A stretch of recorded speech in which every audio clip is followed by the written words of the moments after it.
institutional knowledge when it comes to the postseason. The Golden State Warriors showed it, plus 13 in the fourth quarter. They also still happen to have one of the great players on the planet, even at this advanced age. Steph Curry with 36, and the Warriors have taken a 2-1 lead without Jimmy Butler on the floor in their first-round series over the Houston Rockets. That brings us to Playoff Central Live, presented by State Farm. Matt Weiner, Earl Watson, Robert Ory right there. It's a 2-7 matchup. It doesn't always feel like that because you can see the young Rockets kind of learning on the job here in the postseason, things that a lot of these Golden State guys know. Yeah, but they're still playing against legacy. They're playing against two guys who know how to win championships, been in every situation, Draymond and Steph. They're playing against two guys who don't want to give the torch up and do not want to pass it up. And two guys, when you think of Golden State, Rob, you think about offense, you think about threes, think about Steph playing off the bounce, getting off of it, getting it back. But really, they define themselves defensively. Yeah, for me, when you think about it, Draymond Green finished third and for Defensive Player of the Year. And one of the things people don't understand about Steph, you get mesmerized by his offense, but he's one of those guys that can, you got a guy like Van Vliet, he can guard. You look at Moody. You look at this whole team, Looney, who I love, who can come in and give you good minutes off the bench. They do so many things because they're a veteran team. They're smart. They know how to put you in a position that you're uncomfortable with. The next thing you got a turnover, they got a fast break. And also, when you play such close attention to guys like Steph, it allows their bench to come out and get like 42 points. So it was just a great game plan. At one point, Gary Payton II had 9 straight points for the Warriors in that fourth quarter. And the point about defense is a good one.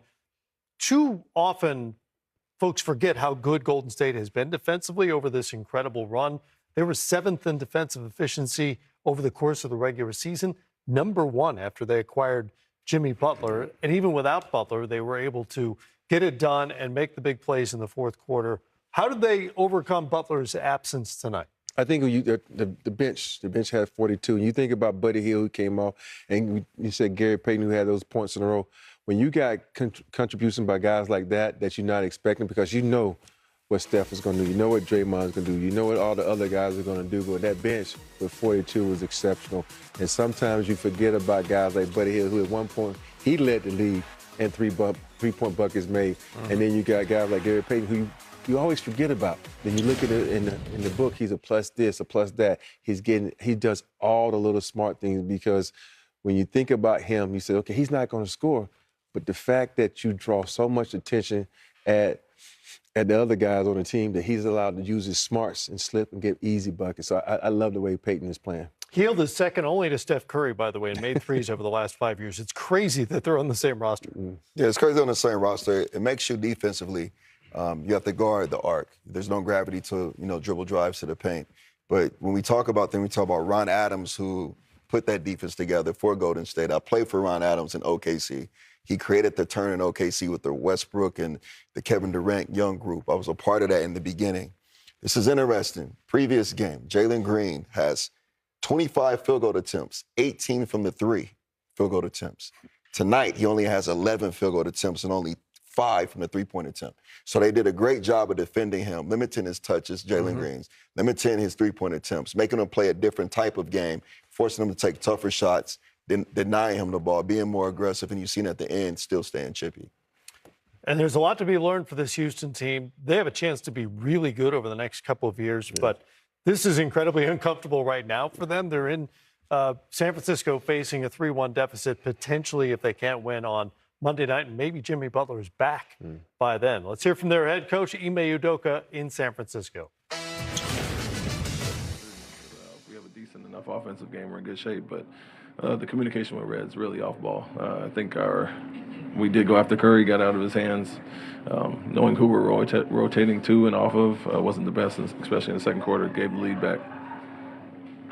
Coach, I think prior to the game we talked about the moment and how you said this team just has to kind of experience a Game 3 on the road. Having gone through that, can you talk about the overall experience for them in this moment, in a hostile environment, a loud crowd, everything going on? I think we handled it fine. Obviously, built the lead early. We're playing good overall basketball. So, they did what they did, went after Jalen quite a bit, and he made the right play, and everybody was making him pay from there. But to your guys' point, the defense, the let up and letting certain guys shoot it, rotating the non-shooters out of those blitzes was really what allowed them to go. I don't think it was a problem as far as handling it. We got the lead and just didn't maintain it and let them back into 3 at halftime. Fred had a really hot start there and then scored only 4 points in the last 3 quarters. What were they doing, if anything, to take him out of the game? And why do you think that he hasn't been as much of a scoring factor in this series so far? Well, we've been going after him and Jalen quite a bit in the pick and rolls. They kind of hawking them full court. When they do put 2 bodies on the ball, we didn't do a good enough job making them pay tonight. As you saw, I think we were 19 for 48 in the paint. That's not good enough. Point blank layups or floaters or making the right read from there. You got to convert those. They did with Peyton and Green slipping out, and we didn't. What was the impetus for a lot of that blitzing and trapping? Do you feel like you can't really guard Curry as much one-on-one? Well, it's not one-on-one, it's the pick and roll. Is the way you want to go about that? Yeah, we've gone after them quite a bit and make the others have to beat us. When they have certain lineups out there, it's favorable to force it to the other guys and make them beat us. I think Peyton hit a big one tonight when they were up 1, and that's a gamble we're going to take at times. But something we've done quite a bit is gone after him, and it's obviously worked out well enough, and they haven't scored over 100 in a few games. Coach, the last 5 minutes or so, they're forcing you into a lot of tough shots, contested shots. What did you see on the offensive end for you guys down the stretch where you weren't quite able to score to keep up? Yeah, they upped their physicality on defense, and then when we did have the good looks, like I said, we missed a lot of point-blank stuff at the basket, little floaters and some layups, and so they did what they did all game. We did what we did all game, and Peyton and some of their guys rolling out made plays, and we didn't. Coach, you mentioned the issues that you guys had tonight. Do you feel they're easily correctable as we look ahead to Monday? And did tonight feel in any way like a little bit of a missed opportunity, considering they were without Butler tonight?